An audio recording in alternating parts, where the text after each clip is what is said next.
This is Women Talking Mitzvot, brought to you by the Stella K. Abraham Migdal Oz Women's Beit Midrash as part of its commitment to bringing women's spiritual worlds into halachic discourse. A Jewish wedding is one of life's most joyous and meaningful moments, filled with beautiful rituals, ancient traditions, and profound spiritual ideas. In this episode, we explore the many different aspects of a traditional Jewish wedding and consider how they help lay the foundation for a lifelong partnership built on holiness, commitment, and love. This episode has been sponsored by Lisa Wilner in memory of her grandfather, Meir Yosef ben Avraham, her first chavruta and her role model for weaving Torah learning into everyday life. Hi, Yosefa. Hi, Shana. I am very excited about this episode because for a while now, I have really felt that it would be helpful if there is a podcast that an engaged couple could listen to together that covers all those things that you really need to know about the wedding day and how things transpire that no one ever really sits you down and goes through with you. And I'm not referring now to like the great checklists that are out there that help you remember what you need to bring to the wedding hall or all the things that you have to have in mind the day of the wedding, but rather a podcast that really runs through what actually happens at the wedding from the beginning to the end, and like what's halacha, what's minhag, what's neither of those, what things have to be done in a certain set way, and where there's flexibility. And I thought that this could be a conversation where we discuss those topics and talk them through so that it could be a resource for couples that are out there. Totally. Look, even our previous episode, which really delved more into the mechanics of how Jewish marriage works, and this episode, we're going to sort of do a run through of the day, as you said, and sort of more the spiritual aspects and the actual ceremonial aspects of what happens. I know that as a Madrichat Kalot, I do not cover this with my couples. There is a lot that we have to fit into those sessions, and this is not one of them. And I always kind of like have a little fetch in my heart. I'm like, is someone going to tell them? Are they going to read it somewhere? Like, I don't necessarily even say to them. Well, the Masad or Kedushin discuss this with them. So sometimes yes, sometimes no. Exactly. Usually ask them, like, did you meet with them? Did you have a run through of the day? But even in that meeting, they can't go through all these pieces. It's too much, I think, even for that. So I'm really happy to also be able to have this as a resource, be able to send my English-speaking couples to go listen to. So I actually want to go back and start with the week before the wedding, because there's a minhag for a chatan and a kala not to see each other in person during that week. And some think it's for the full 7 days leading up to the wedding, and some think that it's the Shavua Shechal Bo, starting just from the beginning of that actual calendar week, like from that Saturday night till the wedding. This minhag is rooted in a concern that the excitement and the anticipation and the intense desire that a kala feels in lead up to the wedding could actually perhaps cause some uterine bleeding, which is referred to in halacha as dam chimud, blood of desire, which we obviously want to prevent because we want to make sure that a kala could come to her wedding tahora, ritually pure. The whole practice, though, is a minhag, because this is not like a concern that, we are super worried will actually transpire. And therefore, even those who follow the minhag should know that if there's some significant reason why they need to see each other that week, like sometimes they need to sign in an apartment that week, or maybe they're in therapy together and it's really important that they have that session, or maybe they need to run an important errand. In those kinds of cases, it would be permissible for them to see each other. I have found that there's sometimes a misconception that this minhag also applies to talking over the phone. It definitely does not. So even though over the last few years, maybe you've seen this also, there's been this trend for couples not to talk at all the week before the wedding, or not to WhatsApp, basically not to be in communication the week before the wedding. Some people find that this really adds an element of extra anticipation and excitement, and some feel that it also, like at a very stressful time, just like gives them the space to like take a breath and maybe focus instead on their family and on their friends in the lead up to the wedding. But I don't want couples to think that this is something that they have to do, or that if they want to speak, that there's something not typical or not normal about that.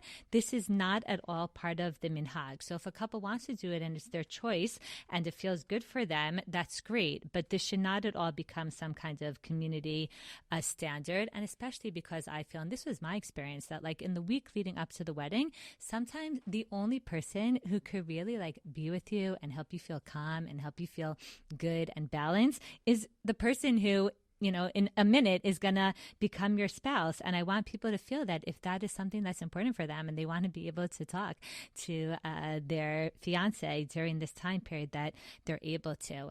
And I'll also just share that Rav Moshe Feinstein, who was a very big pusik, really considered a Gadol Hador in the 20th century in America, he himself felt that this is a minhag that does not have such a strong basis. And therefore, if it's going to cause any kind of inconvenience, he did not think that the bride and groom should hesitate from seeing each other. And on that basis, he even thought that it's totally permitted for a couple, if they want, to take pictures together and to see each other before the wedding ceremony actually occurs. And I don't know what you guys did at your wedding, but going back to when I got married, which is 24 years ago, it was already becoming more and more common then, and now I think it's very common in many places in America, that we took all our wedding pictures before, meaning we got to the wedding hall. That was the first time that we saw each other after a week of not seeing each other, and we took all of our pictures with our family and grandparents and cousins and aunts and uncles. And then after the yichud room, as opposed to all the guests needing to wait for an hour because they're busy taking so many pictures, and then people end up eating a little bit and dancing, but then leaving pretty early before the main course. In this case, if you take a lot of the pictures beforehand, then after the yichud room, we just took a few of the more intimate pictures. And that's something that I think a lot of people have leaned into, even though in Israel I see that it is not mainstream at all. Meaning, and it's not just mainstream, it's people react what? Why would I want to do that? The kisei kala, the bedekin, is considered such a huge moment of the first time that they're seeing each other, that people don't want to give up on that. But on the flip side, I think that, sometimes it means that afterwards the dancing doesn't end up being very full, or people leave. So there's pluses and minuses to both of these, but it's always important for me to clarify what here is a must and what here is a minhag, and what here there is where there is flexibility. Shana, before we were researching this episode, I actually had no idea that the whole taking pictures before the wedding thing even was part of the halachic conversation. I didn't know that it was even there. And so I just thought and I never see it in Israel. That's true. And I also I got married in Israel and I didn't do that. And I just thought okay, there are people who put more of an emphasis on the procedure. So we want the procedure to go smoothly. So we'll do that before, but giving up a nice minhag there, I didn't realize that there was even conversation about that. And that's good to know. I just will say on a personal level, we didn't take pictures for very long because we were very conscious of the fact that people were sitting and waiting. And so we did it very briefly. So that was, I guess, our solution to it. I think one other piece that's important to bring up before the wedding is, of course, the mikvah itself, right? The mikvah, we have both on the female side and the male side. On the female side, it's a halachic obligation. It's different than on the male side. And in that sense, a woman needs to go to the mikveh to be able to get married and be permissible to her husband, to be permissible to one another. She is a nida and has to exit that status in order to Meaning any woman that at some point has had a menstrual period is in the nida status. Is nida status, and in order to emerge from that, she would have to go to the mikveh. And so we have the process of going through the 7 clean days, and ideally we go to the mikveh within 4 days of the wedding, and that is going back to what you mentioned before about the idea of dam chimud, meaning we don't want there to be a long period of time between that and when she gets married, lest there be some sort of bleeding of that kind. And it's really important at this already way before the wedding itself, to be in contact with a kala teacher or yotzar halacha. Some physicians are also very good at this, right? Who understand the way that these elements get scheduled. I'm leaving that very open because there's a lot of different kinds of ways that couples can sometimes like to be scheduling this period of their time. But it is good that the minute somebody knows that they're headed towards marriage, even if they're not officially or formally engaged, it's a good conversation to start having. Exactly. So that's definitely something that's important. And I'll also just say that in terms of the actual mikveh immersion, it's also quite a difference between Israel and America, lefachot, that in America there is a preference for daytime immersion for kalas. Yeah. I'm not exactly sure why, by the way. I know why it's allowed. I know why we're allowed. Meaning, why do people prefer that? Because it's so nice. You go and it's private and you're there by yourself with your mom and the mikveh lady, and it's not in the middle of all these other women who are there on a regular night. Okay. I think it's that. So America, pristine and nice. So in Israel, the women are going in the evening. It's run by the Rabbanut. It can be open during the day. There are many, many reasons why mikveh is open during the day in Israel. And that definitely could happen. But the general procedure is that the women go to the mikveh at night. night. Many mikvot do have a kala suite, or some of them have a kala suite, or a very nice room that they also try and give them. And of course, another big difference here is not in terms of geographic location, but also different cultures. Meaning, Sephardi culture has a lot more mikvah celebration. They might have a big party, right? It's much more public, a big reception there. Whereas in the Ashkenazi world, it's less so. It's sort of more private in that kind of gathering. And I think that it's also significant to say that, well, of course, a woman is going to the mikvah because of what we said, because of being a nida, but there are also many other ideas that kind of surround this particular mikvah immersion as well. It's also really a kind of cleansing, and there's a comparison of the wedding day to a kind of like a Yom Kippur, and we say vidui also on the wedding day as well at mincha. So that also is an element of the immersion that happens on the male side, where we also have a very strong minhag that the men go to the mikvah on the morning of their wedding, as also a gesture of maybe even tshuva, or also a sort of like cleansing in that kind of way. Purification. A purification or an atonement, all these different kinds of words that can be understood and meaningful in that context. And also to a certain degree, it's kind of like a nod to the halachic immersion that the woman is having. Also, likrat, the ability to be intimate with one another and permissible. And I'll just add one other piece, which is that both men and women, sometimes use this opportunity to, once they are already pure and post-immersion, to go to Har HaBayit in Israel, that they'll go up to the Temple Mount, which some find very meaningful to do, a day or two before their wedding, and some maybe less so. Of course, if anyone is looking or interested in that, it's always significant to consult a trusted halachic authority, someone who has experience in this realm, to make sure that they're doing that with the proper guidelines. But that's something that also does sometimes happen here in Israel. Yeah, going up to Har HaBayit can be something very special and meaningful for those who, really think that that's a beautiful way to enter into marriage. Along the lines of what you were saying before about the connections between the wedding day and Yom Kippur, there's a very strong Ashkenazi minhag for a couple getting married to fast on their day of the wedding. If, though, it is a festive day, then there is a minhag not to fast. So if it's Rosh Chodesh, if it's Chanukah, if it's Isru Chag, which is the day after Pesach, Shavuot, and Sukkot, Tu B'Av and Tu B'Shvat are examples where we would not fast. And then there are other days where there's no tachanun that is said, but still many authorities think that you should still fast, such as days in the month of Nisan, Lag BaOmer, the few days between Rosh Chodesh and Shavuot, or the days between Yom Kippur and Sukkot. Whereas there's other authorities who think, no, if we're not saying tachanun, that's enough of a reason not to fast. So you didn't fast at all. Yeah, and I got married on Nisan Mark at 11:30 in the morning, so the fasting was not a big deal. Yeah. There are Sephardim, though, who do not have this minhag of fasting at all, and they don't fast on the day of the wedding, no matter what day it is, even if it's like a regular, run-of-the-mill day of the week. The reason, though, that there is this Ashkenazi minhag to fast is along the lines of what you said. There's two reasons. The first is that we really think of the wedding day as a day of personal repentance. A couple's about to enter into this new stage of life and set up a home together, and they're offered like a fresh start of sorts. That's how I think about it.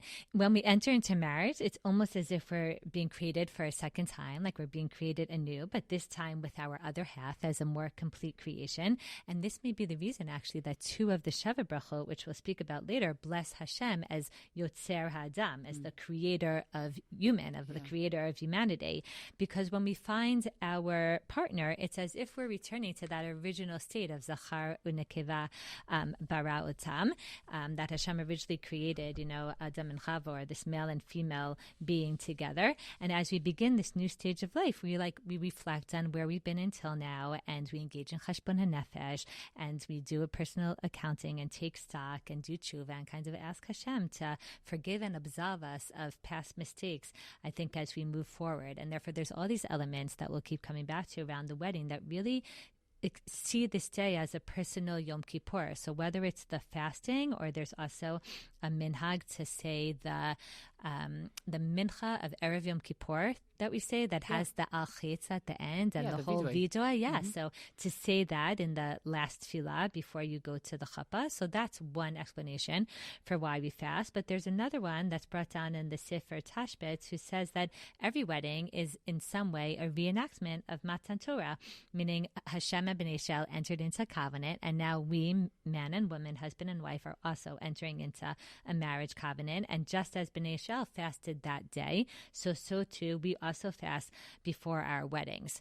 But because all of this is a minhag and not a halachic obligation if someone knows about themselves that they do not fast well. They are not going to feel well. They get big headaches. They are weak, and they're not going to be able to enter into their wedding in a positive, strong place. So Rav Melamed, as an example, in Pninei Halacha, writes that, of course, they could eat what they need to. If they feel like they could fast until Chatzot, until midday, that's great. But if not, and they feel like they can't fast at all, so then they could eat whatever's needed. They shouldn't overindulge in food. It shouldn't be like a day, of eating a ton, or they shouldn't be drinking alcoholic beverages. But it's important that they know that that's okay if that's what's needed. And also, I just want to clarify for those people that do fast, that the fast only goes until the end of the chuppah. So if you're getting married in America on a Sunday afternoon, or if you're getting married in Israel on a Friday morning or something like that, you don't need to think about fasting the whole day. And even if you're getting married at night, there are many poskim who think that the fast ends with Seder Kol Chavim. So if you're getting married after that, and let's say the winter, right? The winter time when many weddings are like 6:30, but the day ends at 5 or whatever, you could definitely feel comfortable eating after the stars come out. I think what's most important here, and what it's really trying to get at, is that a chatan and a kala take a moment to really reflect and think about the mindset with which they want to enter into this new stage of life. And therefore, it's really like the cheshbon hanefesh and the reflection and the tshuva piece that is most important here. Or some people also have the minhag to give or to pledge some tzedakah. And if you can't fast, you don't, need to worry that somehow that's going to detract in any way. Yeah, totally. I think also what's already coming through in a lot of this is the idea that it's really important to know what's minhag and what kind of minhag, so that we can also be able to make wise choices, so that we could preserve what ultimately we need to happen on that day, and we could be, able to be present for that. I think that's a really important piece. I think that from here, in terms of the way that the wedding develops, we have a reception. Now, not in the way that we use that word in English, right? Well, in a minute, we'll give it the name, what we give at a wedding itself. Panim, the Kabbalat Panim, right? We have a Kabbalat Panim. Or the shmorg. Exactly. And it may be that this idea is sort of a remnant of an era when the kala would receive guests in her home. Again, this is not recently, but receive guests in her home before really being escorted to the ceremony. But now really everything's taking on a life of its own, right? So in our versions today, this is kind of taken on sort of its own form, right? We have many times women will sit in a kisei kala, sort of a very decorated kind of monarchical chair, maybe with a lot of flowers, and flanked by, female family members and friends. And it could be at this time that women are giving brachot. But yes, part of that idea about being purified is also this idea that the chatan and kala are a shaliach, basically, they're a messenger for the tefillot of others, that they can somehow form as a channel through which to give brachot. And so sometimes those brachot are being given. They're receiving brachot from the people who come and want to bless them at the beginning of their wedding. And this can be a really, really meaningful interaction for women. But it's also really important to remember that there is no halachic requirement to sit in that chair, meaning if that's not what's comfortable necessarily, or that's not where the woman wants to be, then they don't have to. There are women who choose to do something that are more parallel to what often happens at this time at the sort of chasan's tish, or the tish chatan. So there's some women who choose to do that themselves. I will say honestly, I did that. You did also sitting in this chair. I did it briefly. I did a tish, also. And then I afterwards sat in the chair to be yotze for what most women would do, and there could be anything we wanted. There could be singing, there could be divrei Torah. I had a friend speak at the tish that I had. I personally made a siyum, right? Similar things we might see also at the tish of the chatan. So those two things might be happening in parallel, right? So those two sort of like split screen moments where they still haven't yet. As a woman, you typically walk into a wedding, you're like, where are all the men? The men are at the chasan's tish. Exactly. They're in a different room. Exactly. And two other, I think, really important things sometimes happen at the tish of the chatan. In some Ashkenazi communities, there's a document called the Tanaim, or the Tanaim, okay, which means conditions of engagement. And this document sometimes is read out loud and signed at the chatan's tish. Now, what is this document? Now, this agreement, essentially what it would do is outline sort of mutual commitments that are made by each of the families for this marriage that's happening. This agreement used to be, I would say, especially important in a world where Kiddushin could be performed long before the Nisuin, right? And a lot of things could happen in between those, right? Chas v'chila, Chatan could disappear, somebody could pass away, like meaning that there were stipulations that were set out to make sure that would be, there would be an understood agreement about how they would proceed from there. And so this agreement, you could read more about it. It's took on many different forms over the centuries, and some of them were written and signed at different points. But it did have a very significant legal function. Those who do sign them at the wedding today often, as I said, do it at the tish of the chatan. It's read aloud by anyone the couple wishes to honor. It doesn't matter who reads it. And then it's signed by two witnesses. And after that, there has to be a formal act of kinyan, which we mentioned in our previous episode. And in Israel, they typically break the plate at the engagement party, even though they don't sign the tanaim. Yeah, that part has lasted, exactly. Yes. Even though they don't know what the document is. But and at no American one really weddings, the mothers are called at some point, and that's where they are. Exactly. The other significant piece that happens oftentimes at the tish of the chatan, but not only, is a signing of the ketubah, which needs to take place with two witnesses. It could be either earlier on, even before the chasan's tish, just at the reception, the kabbalat panim at the tish, or even under the chuppah. Sometimes it really depends on the custom, or sometimes it's the preference of the Mesader Kiddushin. There's different elements that go into that decision. But it would have to be signed under the chuppah. I just want to mention this as an interesting piece. It would have to be signed under the chuppah in a case where the chuppah is after Tzedek Kochavim, and it's the next day, meaning they wouldn't be able to sign it if the tish was before and the chuppah is afterwards. So that's sometimes one of the reasons why it ends up getting signed under the chuppah. Yeah.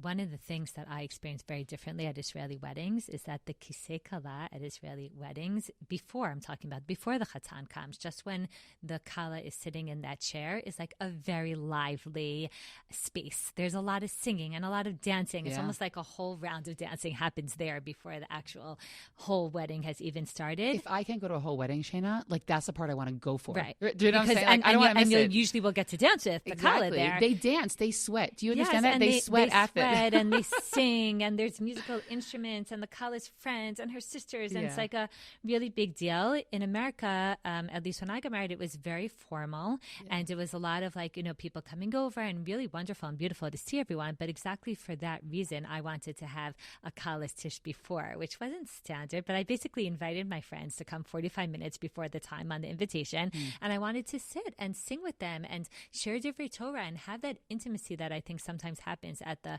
chatan's tish, and also that spiritual, I guess, experience that wasn't part of it, but I see in Israel it's kind of like all mixed together.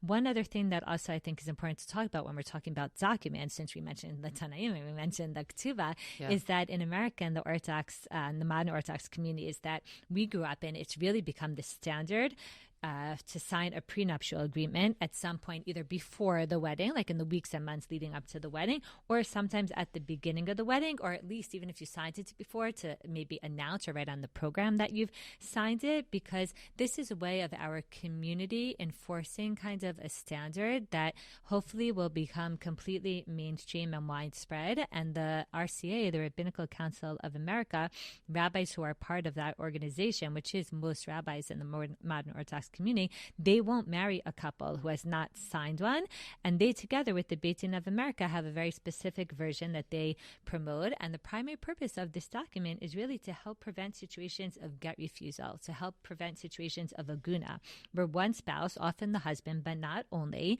refuses to participate in the giving or the receiving of a Jewish divorce. And therefore, there was a lot of work and effort put into this document, which was developed in the 1990s by some prominent rabbis. So that would be a document that's both halachically and legally sound. And the way that it works, and it's important to understand this, is that the prenup is not structured as a penalty for refusing to give a get.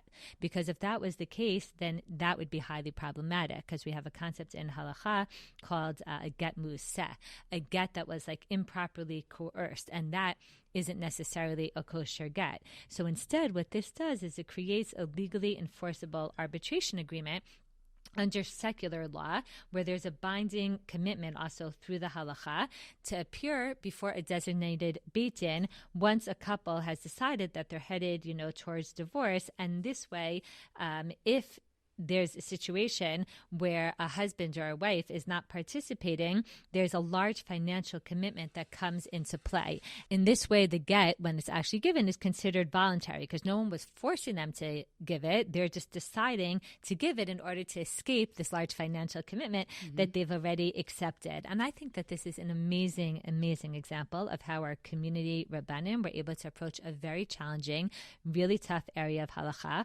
within a framework that has been accepted by many, and to really, over time, significantly lower the rate of aguna cases. And I have a lot of hakar hatov to Rabbanim like Rabbi Willig, who really led the way in this area, Rabbi Mordechai Willig, and to organizations like ORA that launched campaigns that targeted shuls and schools and camps and basically had this slogan that friends don't let friends get married without a prenup, which was, based on the friends don't let friends drink and drive.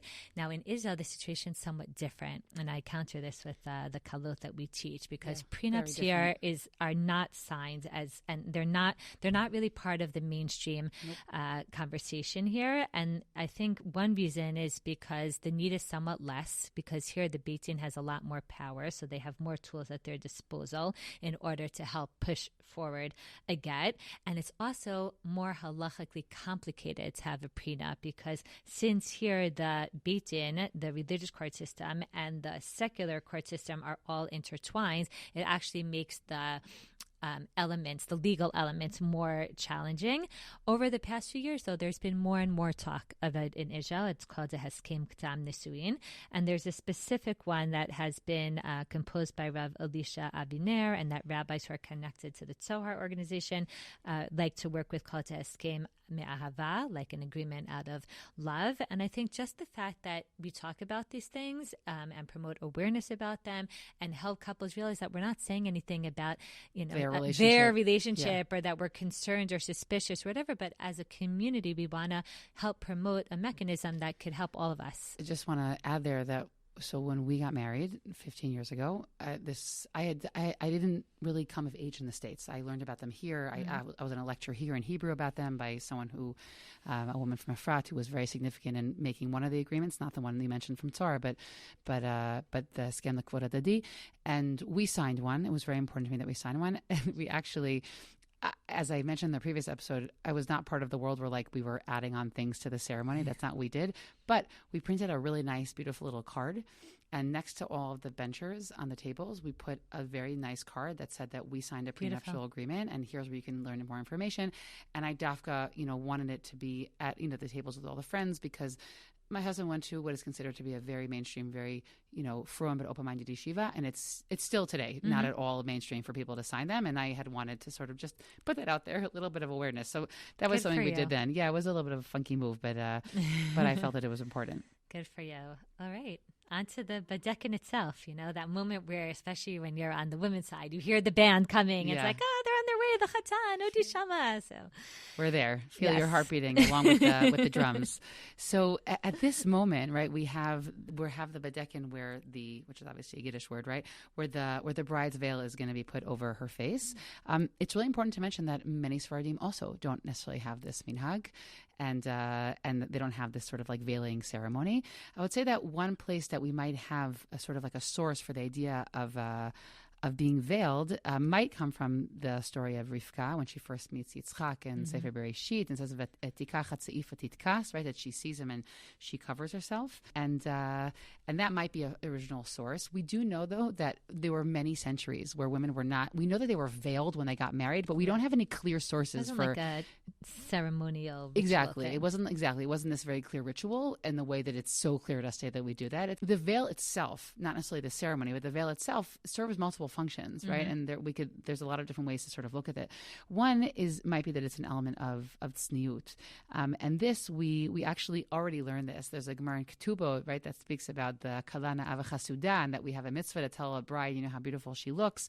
It may be that the veil kind of developed as a way to sort of balance out the fact that on one hand, the woman, right, in her white dress is sort of like the center of attention, but on the other hand, it's not necessarily so comfortable. By the way, it's one of the reasons why I didn't want that the chair because I felt uncomfortable. Don't be the center. Yeah, I of didn't want to be the attention. center, and it wasn't something that and other people are waiting for that moment and they're so excited for it. But the veil might be this like very subtle element that comes to sort of like temper that or balance that piece out. On one hand, we're the center of attention. On the other hand, we sort of have or the something. concept, like we say in Isher Chayil, of sheker hachin vehevel hayofi, meaning as beautiful as the kala is, and as much as we're going to praise her and her hair and her makeup and everything, at the end of the day, that's not really why this couple is getting married. It's not only about the externals; it's about something much deeper than that. Yeah, and we want everyone to feel good about the way that they look, right, and the way that they are at the wedding. But we also want to preserve, as we said, a certain subtlety, right? Yeah, there's a certain balance. Exactly, in these very important moments. So one thing that's interesting about the veil also is about the transparency of it, right? So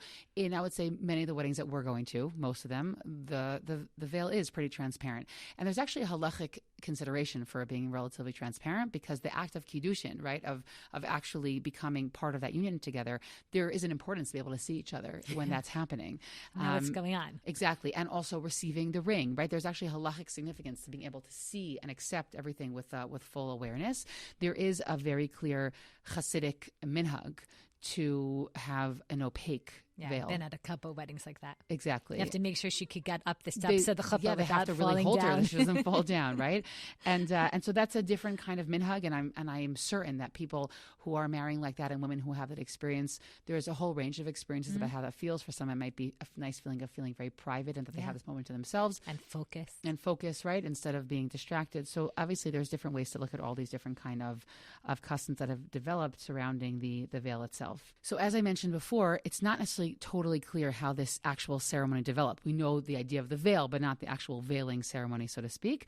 But there are some authorities who hold that covering the woman with the veil is actually like part of the chuppah, as part of sort of coming under this nisuin and coming under this canopy together. And therefore they actually require edim, witnesses, to see the husband do this. I've seen that.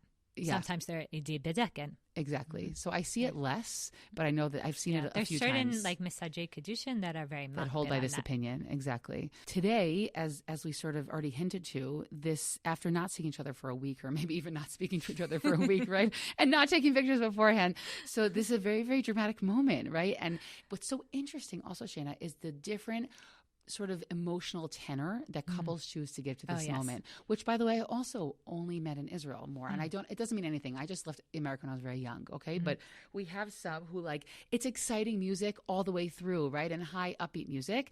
And you also have another version where the chatan comes and with this very, very upbeat music. And then as he comes and can see the kala, the music changes, right? It changes something much slower. If I just, again, split screen over to the Chabad community, they have the very important nigun of the Arba Bavot, which is a very considered like the most kadosh nigun that they have. Which is very slow and solemn. And that's the whole Badekin. Exactly, the whole Badekin. So we different, couples it's very can jarring choose when different you're used ways. to like the joyous one, and then you go to a wedding where it's like very solemn. You're like, wait, isn't this a happy moment? So it's interesting that also there's that mix sometimes, because it's like kind of trying to bring both elements into it. Yeah, so I really like the mix, by the way. And then like you have the slower, and you have there, and again, certain places in Israel, the couple will sit together, and they'll sit together on the bench together, and they sometimes have a short conversation, sometimes a long conversation. The long conversations also happened well after I was married.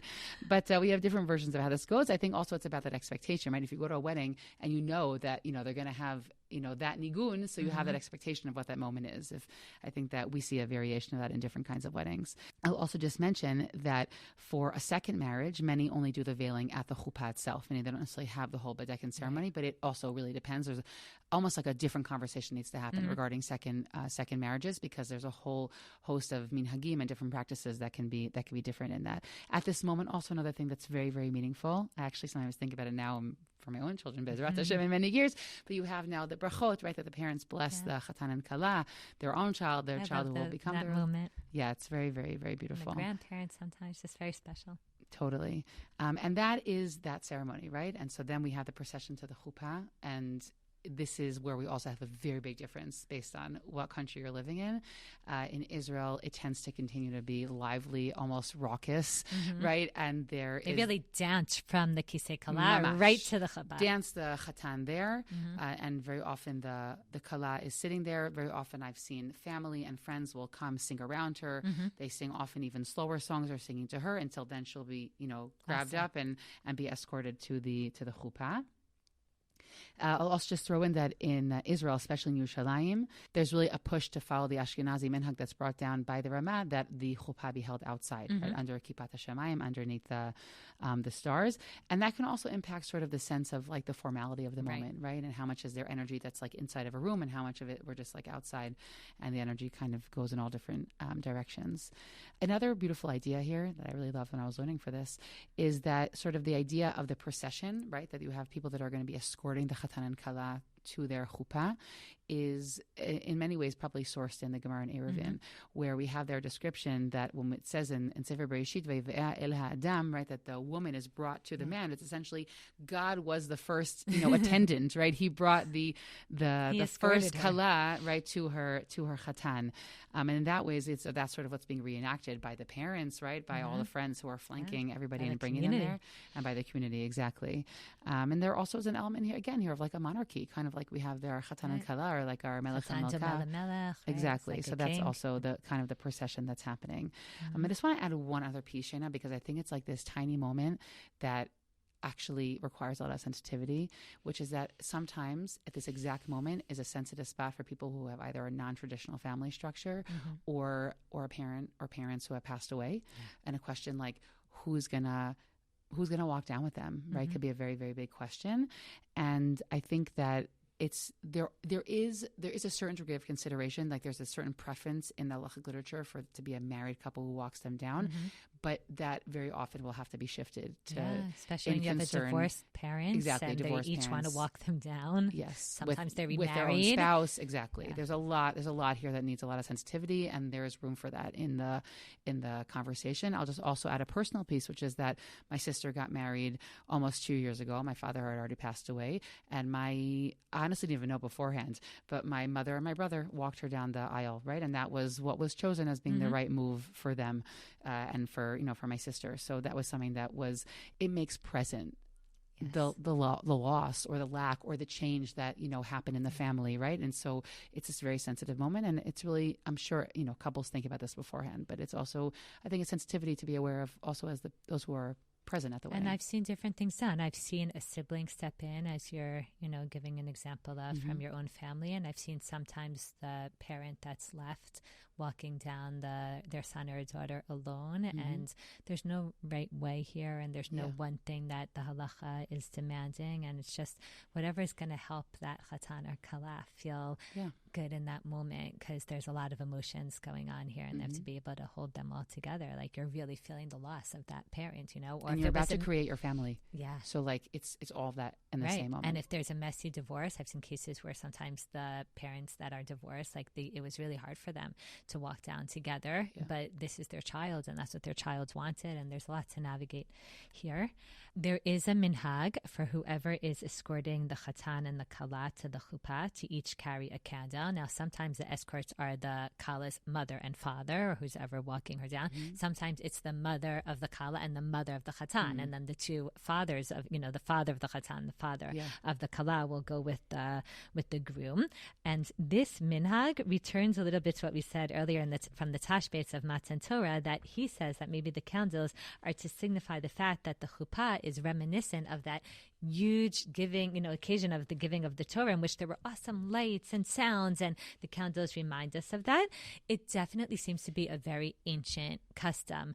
Some people say it's Matan Torah, others say it's because the word ner, I'm not so into gematria, but the word ner in gematria, the nun and the resh, has the numerical value of 250, and if you do 2 times that, you get to 500 for the 2 candles, and that's perhaps the sum of the limbs of a man, 248, and what we say are the limbs of a woman, 252, or some people say the gematria of 500 is Pru Revu, so that bracha of wanting this couple to be fruitful and multiply, which is something we wish for them as they begin their new home. It could be related to that. My parents did not walk down with candles at any of our weddings. It's not our minhag, but you do definitely see that a lot. There's also another minhag, an Ashkenazi minhag specifically, which is that many chatanim, when they get to the chuppah, they will don a kittel, which is that simple white garment that is worn typically by men on Yom Kippur.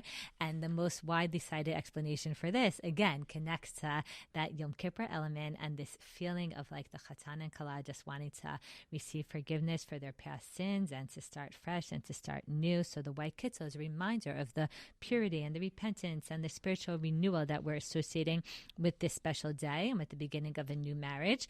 And it also reminds us of the white shrouds that we will see put on for a body at its burial, which is a very humbling thought. It's like, why at a wedding would you want to be thinking about that? But it reminds us of the humility with which we should approach marriage, and also that we hope that this marriage will last until the day we die. So there's that element. And there's also some people who think that white is a color of royalty, and going back to that idea that the Chatan and Kala are like a king and a queen, so it's befitting of them to be dressed in white, and the Kala has her white dress, and now the Chatan is in the kittel. But this is not a minhag you will see across the board, even though you will see it a lot. And for those who think that it's that royalty element, so it also makes sense that oftentimes the Chatan doesn't put it on himself. Like someone puts it on him, someone they helps robe him.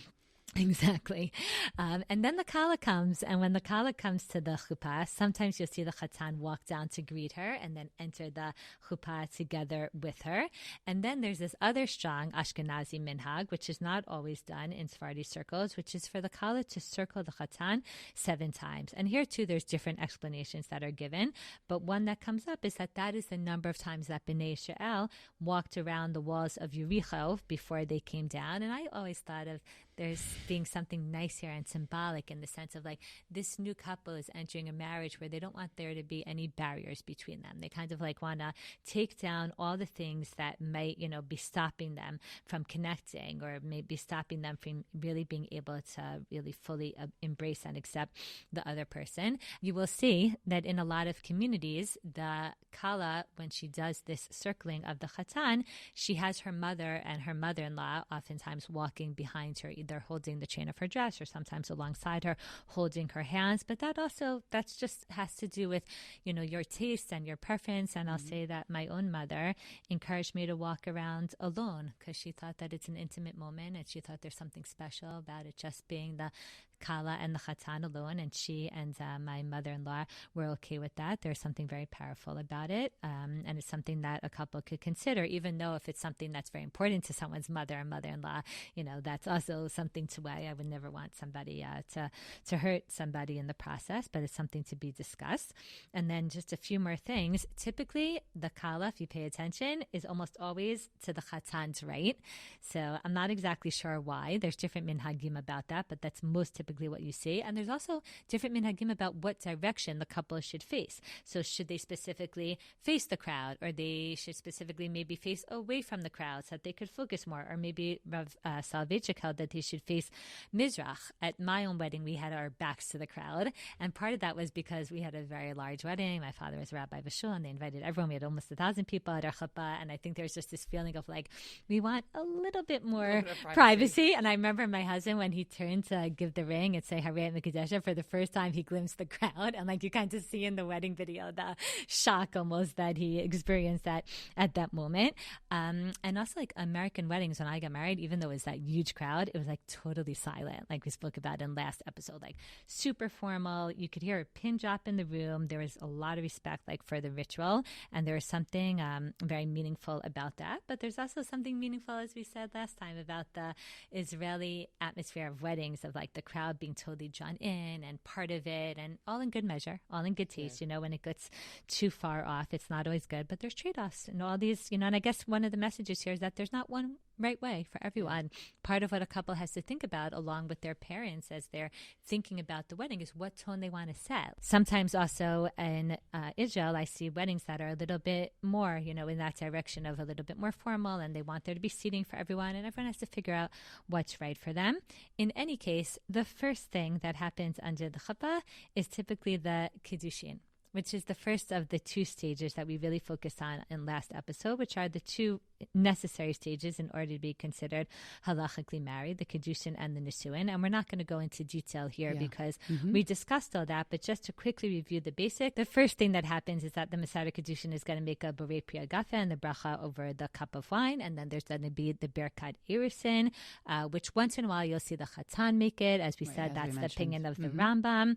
The Chatan and Kala will each then have a sip of the wine. The mother typically is given the glass to give the Kala a sip from because not it's an intimate because it's an intimate act and they're not fully married. And yes, interesting that you say that because some specifically want to use red wine because they think that there's something preferable about that because it's the wine that was used in the Mikdash and it's like used for ritual purposes or because it represents a certain like vitality of life. And some are like, no, white dress, no stain dresses. Yeah, we That's don't where want procedure we don't want trumps. any stains. And also, some people think that white wine is a higher quality, so maybe it's better in any case. And then after that, the Chatan is going to recite the line Harei at Mikudeshet li b'tabat zo kedat Moshe Yishel, and he's going to give the ring to her in front of two kosher witnesses who are not related to the bride or groom or to each other. And then at this point, Mikudeshet. At this point, the couple is considered designated and sanctified, consecrated to each other, but forbidden to everybody else, and still not yet totally permitted to each other. For that, we have to wait for the nisuin. Exactly, right? And we also mentioned last time, but it's important to mention it again now, that we perform these two parts together, right? The kiddushin and the nisuin, we perform them together. Rashi held that we should use two separate cups of wine, essentially, to keep each element distinct. And Tosfot says that there definitely needs to be some sort of break between them. And that is where we fill in today, right? The reading of the ketubah, and not because you have an obligation to read it. And so we have this as a strong custom. The Ramah says that that's the very strong custom. And indeed, today we see that as the very strong way that we separate between these two elements. As I mentioned earlier, in some communities, the ketubah is signed, right, at this juncture also. And before it's read. For others, a Dvar Torah or a speech can be given now as well. And sometimes there's a translation of the ketubah, or it's read in a sort of oblique kind of way. Kind of we read a few sentences and skip over. I've seen also people do mostly Rabbanim, right? Do really funny things in reading their ketubah. They'll add in funny lines, right? It could be a moment that also can add an interesting kind of like levity to the moment. The question of who reads the ketubah is not addressed extensively in early halachic literature, and in recent years there has been discussion about women reading the ketubah. We also mentioned this in our previous episode, and sort of part of like a broader drive to include women's voices more in the ceremony. That in detail. Exactly, we discussed it mamash in detail. At this moment, we're embarking upon the nisuin. Okay, we've passed the kiddushin, we've read the ketubah, and we are at this next part of the ceremony with the sheva brachot that we're going to say. There's a strong Sfaradi minhag for a man to put on a talit, and very often he wraps himself and puts it also around the kala. Okay, often there's also a strong minhag that the woman or her family buys a talit for the chatan. Which adds to the meaning. Exactly. It adds to the meaning of it. Exactly.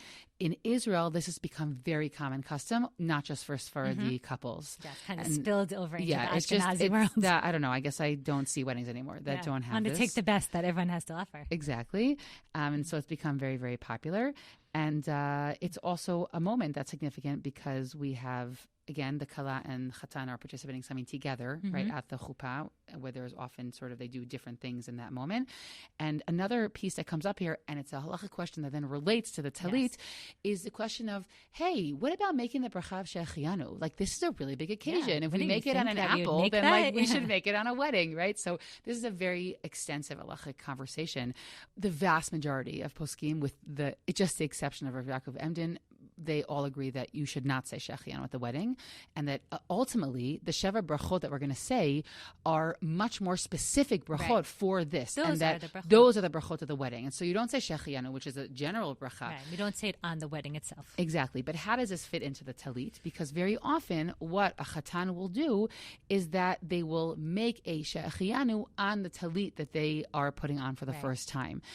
And so for men, this is a lovely minhag. And what's important to also note is that often you might hear that the woman and the man are saying the bracha together. But the woman is not saying shechianu on the talit because it's not a garment that she's going to be wearing. But she could make the shechianu at the same time, having in mind the dress that she's wearing or perhaps the ring that she's receiving, right? Because whenever you have a significant new garment, you can make the shechianu. So that's why often you can hear that bracha being made, but they're in halachically not having the same kavanah, the chatan and the kala. I mean, I say often in the weddings that we go to, because we go to certain types I know, of it's weddings. a very certain type of wedding. I know. Very like I know. niche part of the community. But at the weddings we go to, especially if a kala is looking for a way to be more of an active participant. It's a moment she can find a space there. It's a moment that she could also participate in.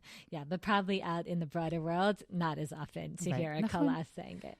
But it's nice to hear that is a way that a woman can become part of it if someone wants some more ideas. Yeah. Absolutely.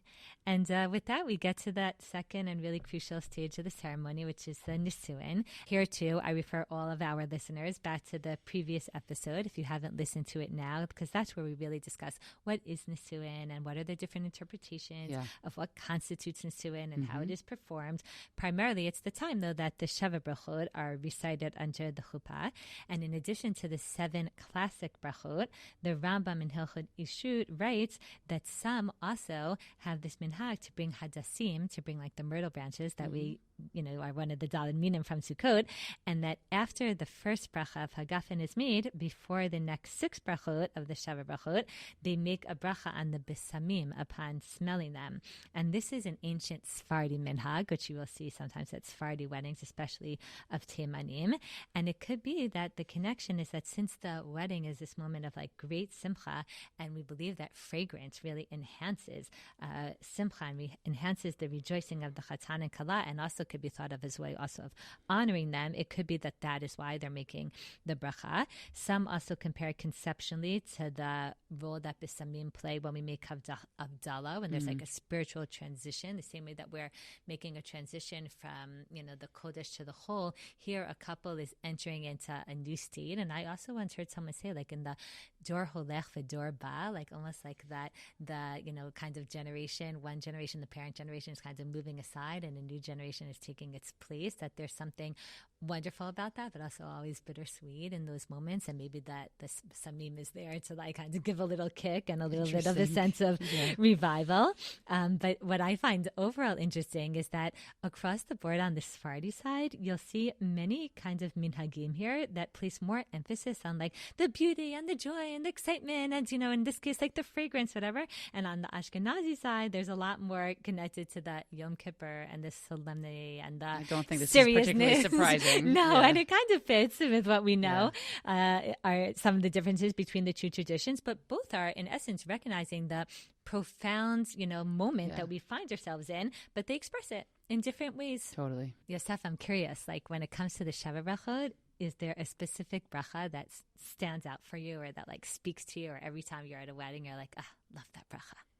Yeah, that's so easy, Shayna, the 7th bracha. Like also, just a shout out here, let's please ask people to have kibudim who can hold it well and who can sing on key and who can manage that one's to do usually it. sung, the 7th It's one. sung, especially in Israel. It's actually easier to do it because the whole crowd comes in with you and the they band sing with helps you you and the out. band helps you out. So there's a lot of help on that one.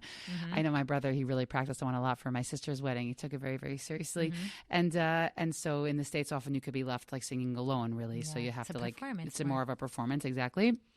So here I love the fact that it's sort of just lively and everyone joins in and you're all ready to sing and the whole bracha that asher bara sason v'simcha chatan v'kala gila rina ditza v'chedva ahava v'achava v'shalom v'reut, right? All of these beautiful things that we're wishing our chatan and kala and the happiness together and their companionship.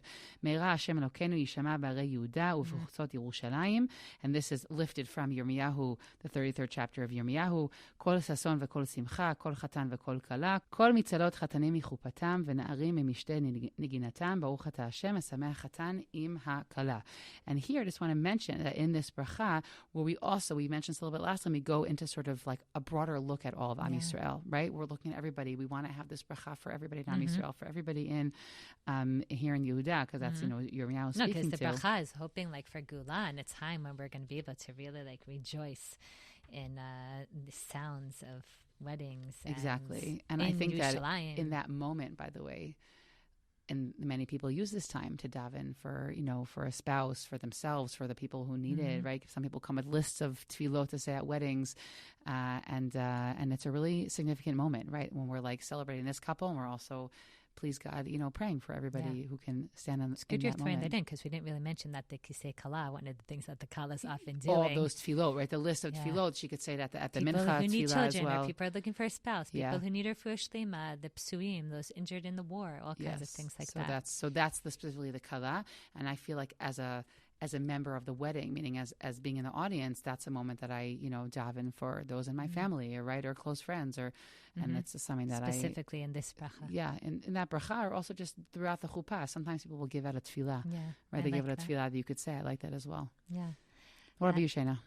So I particularly appreciate the sixth bracha, where we say Sameach Tisamach Reim Ahuvim Kesamech Lecha Yitzircha Began Eden Mikadem. We ask Hashem to make the beloved friends joyful as you made your creation happy in Gan Eden, in the Garden of Eden. And I always think about something that I once read in the Sefer Ish V'Isha, or the Marriage Covenant by Rav Elyashiv Knoll, where he asked, like, why are we specifically asking that Hashem make them happy like he made his creations in Gan Eden? Like, what was going on in Gan Eden that was like so wonderful, specifically as it relates to a marriage? And what he says is that what was so amazing about the partnership of Adam and Chava in Gan Eden is that they had total clarity. Like, they didn't have to walk around thinking, is there someone out there better for me? Maybe, the next guy would have had all this and also played the guitar. Maybe, sorry, that's my example. But anyway, meaning they were able to have that understanding that, like, this person was literally created for me. And there's a certain simcha, there's a certain happiness that comes when we don't have doubts. And that's in essence what we are hoping for the couple, that when they stand under the chuppah, they could be at peace with their decision, and they could have that happiness of, like, doesn't matter who else is out there, doesn't matter, what other resume somebody sent me, or what other idea someone may have thought. Like, I feel really at peace and happy with this partnership, with this marriage that I'm entering into. And this idea reminds me of something that my sister Hudi shared at my own Shava Brachot. She was not married at the time, and it was such a powerful Dvar Torah that it has stayed with me for these last 24 years, and I've shared it many times. But she basically quoted an explanation that she heard on a Gemara in Masechet Yevamot, which is a really strange Gemara, because the Gemara says that in Marava, in Eretz Yisrael, when a man would get married, they would come to him and they would say, so, what's up? What kind of marriage do you have? A marriage of matzah or a marriage of motzeh? And what they were referring to is that there's these different psukim. One that says, matzah isha matzah tov. I found a woman and I found happiness. I found goodness. I found, I found everything I needed. And one that says, motzeh ani mar mimavet et haisha. That I have found, this woman, I have found my wife, like, more bitter than death. And basically they were saying, how's it going? Right. What kinds of marriage do you have? And I remember my sister said, like, it's so strange. What's going on here? Did they actually ask him this? And, like, what are they getting at? And what she quoted, and I don't remember in whose name it was in, so I'm sorry that I can't give credit there. But what she said is that the whole difference is in the tense. That if you approach marriage and you think of it as matzah, I found something in the past. I made a decision and I feel good about the decision, and I am all in, and I accept my spouse for who they are, with all their strengths and all their weaknesses. And I remember all the time, like, why I made that decision in the past. And now I'm just focused on building and strengthening and making this relationship as good as it could be. Then matzah tov. Then Be'emet, you're going to be tov, you're going to be good, you're going to be happy, you're going to be at peace. But if you're constantly looking at your decision in the present, motzah, and you're saying, was that good? Should I have chosen differently? Should I have ended it? You're re-examining and you're questioning and you're doubting anew each day. And you're always thinking, like, oh, maybe there's something else that could have been different or better or whatever. And indeed, we live in a world where, like, we're very, involved and integrated with other people, and especially in the communities that we're in. You could go to Shabbos, you could be like, ooh, that person is funnier than my spouse, or that person is sharper, or that person is whatever it is. And then you could go home, you could think, like, oh no, what does that mean? And that actually could be a very bitter way to live. And just to remind ourselves that no, like, that clarity of when you chose somebody, like, that we want you to be to know that I marry this person because they are the right person for me. And it doesn't matter if they're the best, we're not marrying someone because they're are number one in all areas. We're marrying someone because we think that this person is somebody that could, be a good fit and a good partner for me. And then that will really help us stay in a place both of simcha and of tov. So I really, really appreciate that idea, and I feel it connects to the sixth bracha. What is left now under the chuppah, down to the last little thing? We've likely said the brachot, but we have now the singing of Im Eshkachech and the breaking of the glass, which we're going to talk about the relationship between those two. And most do this after the Sheva Brachot, but there are some who do it before. Okay, but the most of the weddings, certainly that I've seen, it's done after that. And this is really the closing piece of the chuppah. Now, the source of this breaking of the glass is from the Gemara in Brachot in Laman Aleph, Amud Aleph, where it says that Rav Ashi made a wedding for his son, and he saw that the rabbis were celebrating with a lot of levity, and he brought an expensive cup. It says a white glass, okay, and he breaks it before them, and they suddenly became much more somber. Now, what's interesting is that this story is not cited as having any connection to Im Eshkachech. To the Mikdash. To the Mikdash. It's not in a list of mourning practices. It's not part of that. It's part of a whole series of stories about sort of environments that were too frivolous, and that like ways that we sort of toned them down. But Tosfot here says that this is the source for breaking the glass at weddings afterward, meaning it's from this space. The minhag that is often performed more so in Israel than outside of Israel, and that is overtly connected to a mourning practice for the Beit Mikdash, is putting ashes on the head of the chatan. It can be placed in the kala's head. I haven't seen it so often. Again, I think it's like one of those procedure over ritual. Like, we don't want to get dirty, right? So maybe don't put it on our heads. And so it's, again, not universally practiced. It's less common in Sephardi communities. So again, we see this in different kinds of ways. But I will just say that there's also creativity in terms of like what the ashes are from, right? There are those who will bring from Gush Katif, I saw, in certain moments, or from Har HaBayit, or from the Otef Aza, right? Meaning the sort of like the Gazan border. There have also been different tweaks that people use here. They might use their friend's cup, or they use a talit, going back to the talit from before, from a friend, or maybe they use this moment for who was killed, or they use this moment for tefillot. Like, meaning I've seen all different versions or ways that people have sort of taken this moment of remembering the destruction, meaning of the Beit Mikdash, but also weaving in sort of like modern moments of shever, of like brokenness in this moment. Or like tapping into that national element in all different kinds of ways. Some couples choose to break the cup in the middle of the singing because they don't want to have the whole of, sing the song, break cup, Mazel Tov, because it kind of defeats the purpose of why it is that we're breaking the glass. And instead of it could be perceived as like, this is the threshold into your new life, when really it's supposed to be remembering the Beit Mikdash. Yeah, that breaking of the cup has become like the sign of the you can say Mazel Tov now. And so some choose to do it in the middle so that you can have like the full moment and the full singing of whatever songs you're doing. People have added songs. People have sung different versions of Im Eshkachech. There's a lot of different practices that people add in here. An idea that I was told in the name of Rabbanit Hadassah Fruman from Tkoa is, sometimes this Mazel Tov, sometimes it's even said in the middle of the song when you're still in the middle, because people are sort of just like instinctually used to saying that, right? Or even the fact, if we do have the singing, glass breaking, and then saying Mazel Tov, that one way that you could look at that is sort of the idea that from within something that is broken, a new home is being created, right? And in that way, maybe it's akin to Rabbi Akiva, and we mentioned this in an earlier episode, Rabbi Akiva seeing in Sfiyat Omer, right? Of Rabbi Akiva seeing the foxes that are running on Har HaBayit, at the destroyed Har HaBayit, and being able to see the future, that something here will be built. So it is that kind of moment that you look inside something that is painful, but then are able to look at the beauty of a home that's being built, and that is something that creates joy out of something that was and still is painful to a certain degree.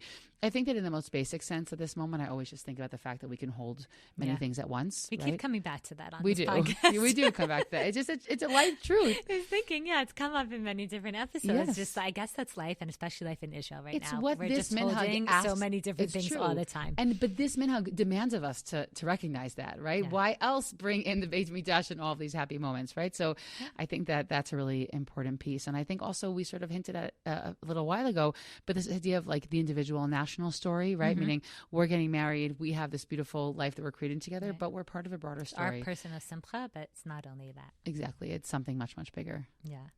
And that's it. I mean, from Mazal there, tov. Mazal tov. From there, Ashkenazi couples are danced off to the Yichud room where they're going to spend their first few moments alone as a married couple. This is not just like a nice, intimate space. Many people think that this is a huge part of the fulfillment of Nisuin because this is where they're demonstrating that they're married and they're now permitted to be secluded alone together. Not all Sephardim, though, have this practice of going to a Yichud room, even though some will still take the opportunity to have some personal and private time together, but they don't view it as part of the halachic process.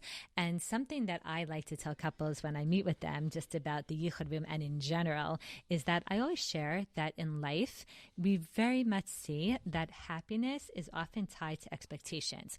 So when we have an expectation and it's mad, it's like, yay, that's exactly what I was hoping for, and I feel good and I feel content. But when we have an expectation and for some reason it's not met, we could feel sad, disappointed, frustrated, even angry if like there's, someone that we feel like is responsible for why it didn't happen. And I want a couple, and this is really one of the main things I have in mind when I'm teaching them, like I want them to be able to feel as joyful and as happy and as good as possible, specifically like at their wedding and like also in like the days and weeks following that. And a lot of that is dependent on them being able, first and foremost, to be honest with themselves, meaning each one with themselves about like, what are my expectations? Do I have expectations? Sometimes you don't even realize that you have an expectation until it doesn't happen. Then like, ugh, what went wrong, So to take a few moments to think about what are my expectations and then to share them with each other. And the reason that I'm bringing it up around the Yichud room is because I've seen situations where sometimes people don't realize that they have an expectation, such as it could be that they're coming to the Yichud room and they got a very special present for their new spouse. They didn't stop to think about, am I expecting one in return? And then the other person doesn't come with one because that's not what they were thinking about. Or one person wrote a card. And if you write a card and you're like, oh, I just want to express myself and give the card and I'm not expecting anything in return and you're honest about that, that's great. But if you haven't stopped to think about if you are, then that could be something that could be disappointing and hard. And also when we talk about a new couple and we talk about a couple that is entering, the first moments of marriage, and there's also like a physical connection that is beginning here. So I think there's also a part there where I always like people to think through expectations. And overall, I'm a fan of like maybe a little bit less spontaneous and a little bit more like thoughtfulness and intentionality could help you overall be really, really, really happy and satisfied. Just stop there. Marriage advice in general. Spontaneity is overrated. Is overrated and really not helpful. Because I want to say this in a few respects, okay? There's a moment, like you just said, Mazel Tov, right? So there's that moment under the chuppah where everyone says Mazel Tov and the band starts off playing. And sometimes you'll see that like one of the new spouses turns to the other with like a huge smile and the other one's already hugging their mom. And you're like, like speak, like, should we turn to each other? Or one spouse is like sure that they're going to hold hands as they leave the chuppah. And maybe sometimes some people think there's also halachic elements that on either side. Some people think that the couple should dafka hold hands leaving the chuppah as a sign that they're not married. Some people think, no, we're not so into the public displays of affection. But either way, you want them to be on the same page about this. And imagine if like one person thinks that they're going to give the other a big hug under the chuppah and the other one is thinking like, no, not here, not now, in front of everybody. These things could lead to a lot of just not pleasant feelings and discomfort and also frustration and sometimes hurt. And I really think that a conversation of like, hey, let's talk about what's going to happen under the chuppah. Let's talk about those first few moments in the Yichud room are things that can really, really, really help a couple kind of emerge from those first few moments of marriage in a feeling of just like, wow, that was great. Not because we're planning out at 10 seconds, at 20 seconds, at 30 seconds. I'm not talking about that. Hope everyone understands that. But just so that there's a picture overall, or if your fiance says to you, oh, I always imagined X, and you're like, oh, okay, like, actually, I never thought about that. So let's talk it through. I think those are things that could just help them feel good as they head out to the su'udah, to the meal, and to the dancing. I'm really happy you said that, Shana, because I feel like I have never said that in any clear way to my couples, and I'm kind of regretting it right now, but I'm at least happy that from now on we can have this episode to think about that. It's a really, really important piece. And some couples, even without planning, would just get through that fine, but it's really, really important for all of those who I don't want to risk it. Yeah, totally. Yeah. Totally. That's a really, really good piece of advice. I appreciate hearing that. So after this, we have the meal, right? We have the Sudat Mitzvah, and we, wash and are going to participate in. And that, ideally, the Chatan and Kala are going to wash and participate in their own Sudat Mitzvah. By the way, I'll say, my husband and I basically forgot to eat. I also did. That's so funny. I couldn't even bench at my own wedding. Definitely I washed in the Yichud room, but then by the time we got to bench, I'm like, I didn't really eat anything. So Judah benched and had me in mind. I recall that we weren't fasting, so I wasn't starving. Do you know what I'm saying? Because it was Rosh Chodesh, and I did not eat. I was super active and zen, hosting. So you are supposed to eat, and you are supposed to participate in the Birkat Hamazon of your own wedding. Exactly. After the meal, right, we're going to have a special Birkat Hamazon. We have a special zimun, right? In addition, just like at a Brit Milah, we have a special zimun, right? We have special moments with additions to the zimun. We're also going to have the Sheva Brachot that are also recited. Another good little tip to have is that we have someone in charge, right, of who's getting what kibudim, to make sure that those who are, a lot of times people get up and leave, so all of a sudden, Uncle Harry cannot be there anymore. And you want to make sure that either people who are getting it know to stay, or that you only ask people who are staying. Exactly, and then no one gets insulted, right? All that is very much a possibility. So it's maybe a good idea to have someone kind of in charge of that, of the kibudim that are given out for the Sheva Brachot. And I'll also just say that it is customary to have the celebration continue for a whole week. Perhaps it's also akin to creation. We see all over Tanakh the idea that we have a mishteh for 7 days. And at every one of these special meals, right, you're going to have the same process of the special zimun and also other Sheva Brachot. And ideally, we have a minyan of men, okay, that are present at these meals. And also, in addition, we have one new guest, the Panim Chadashot, who are, in order to be able to recite the Brachot, you need that additional new guest, except on Shabbat. The Shabbat is considered to be the special guest. And then you can also say these Brachot, and you can say the Hagafen at the end after all the Brachot are said. Now, it's also important to note, though, that as long as you do have 3 adult men present, right, other than the immediate household, meaning 3 additional guests, okay, that you can still make the special zimun, and you can also say the bracha of Asher Bara, right, and say the Hagafen, which is also significant. Your favorite. What? Your favorite one. Exactly, my favorite long bracha. And what's also interesting to know is that Rav Henkin, Zichrono Livracha, was also of the opinion that if there are 3 women present, that they could also do the same, for the same reason women can make zimun, right? Remember that episode? So they could do the special zimun. Wow. They could do the special zimun, and they can also make the bracha. Nice. And that's important, because we work in a midrashah, so sometimes there really are gatherings during that week where it's mostly women and there isn't a minyan. And also super important to remember, Shana, is that people don't need to have Sheva Brachot every single night. This is not a halacha. It's not a halacha. It's lovely if it's lovely, meaning I think a good idea to think about maybe sometimes is maybe taking off maybe the day after the wedding. Well, just to clarify, because the halakha is that if you have a gathering you have to make these to celebrate the Chatan and Kala, and there's a minyan, then you have to make these brachot, but not that you have to make a gathering have to in order create to it. Exactly. And sometimes it can put a lot of pressure on the couple, and sometimes it's a stressful schedule, or maybe even they're running off to the army. That's a version we've seen a lot here, right?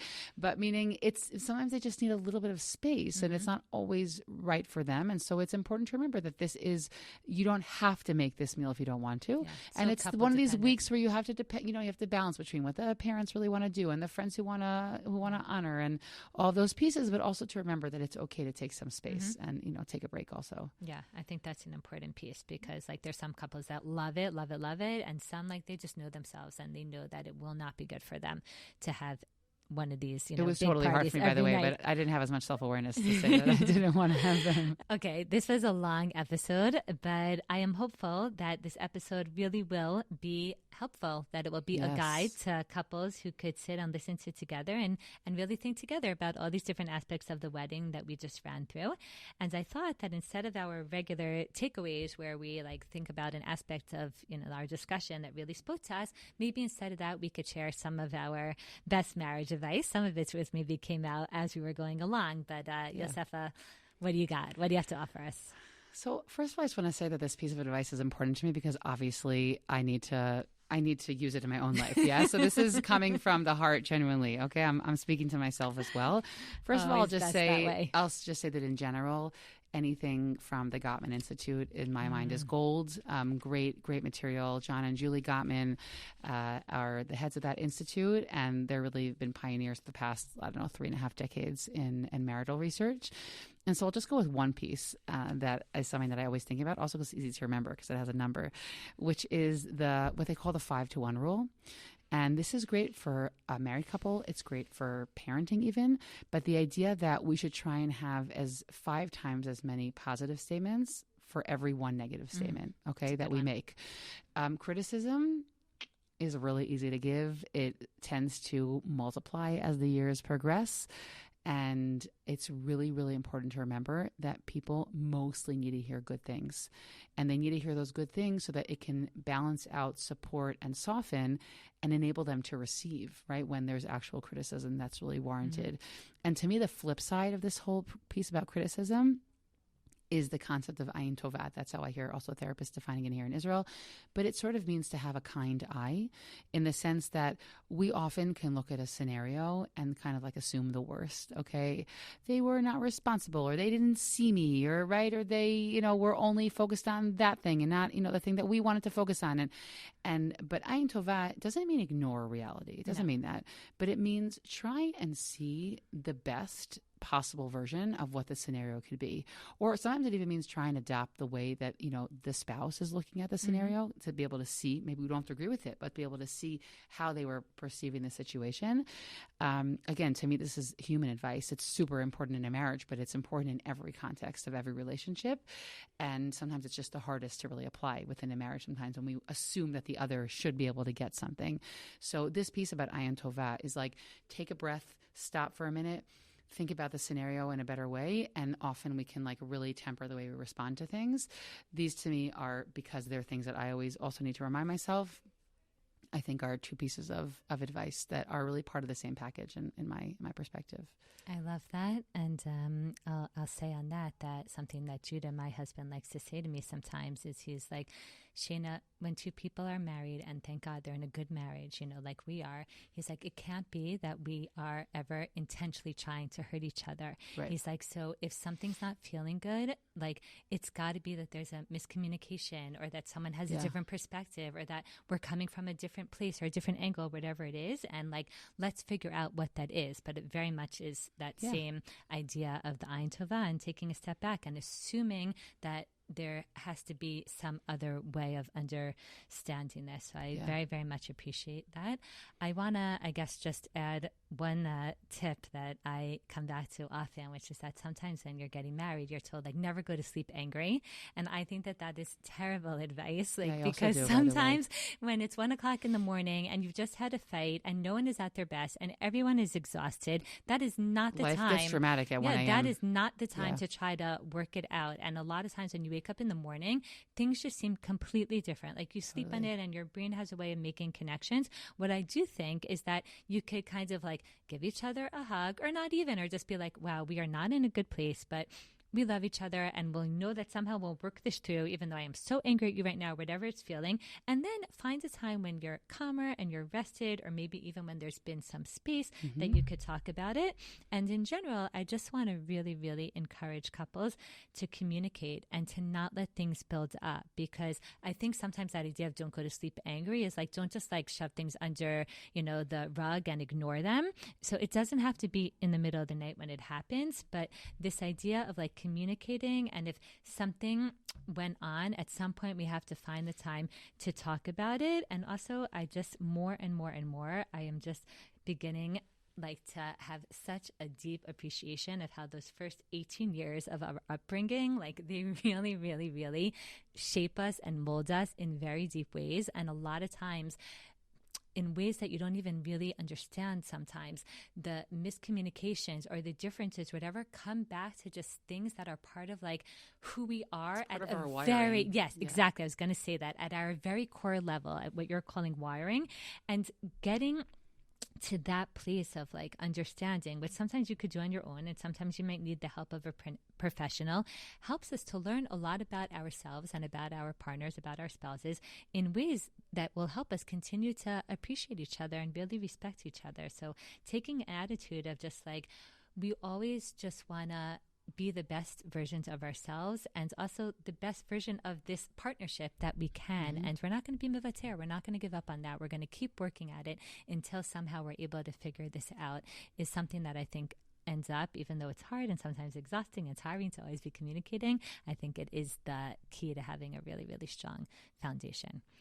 So b'hatzlacha, mazal tov to all Mazal the couples tov, that are mazal getting tov. married out there, and to all the people that attend weddings and, could have more of an understanding of why sometimes we see different things. I hope that this episode will also be useful and helpful in that way. Thanks for Shana. listening. Did this conversation move you or cause you to think about the topic in a new way? Please share these episodes with friends and family and start conversations about meaningful mitzvah observance. You can contact us with thoughts and questions, or if you'd like to sponsor an episode at womentalkingmitzvot@gmail.com. Looking forward to our next conversation.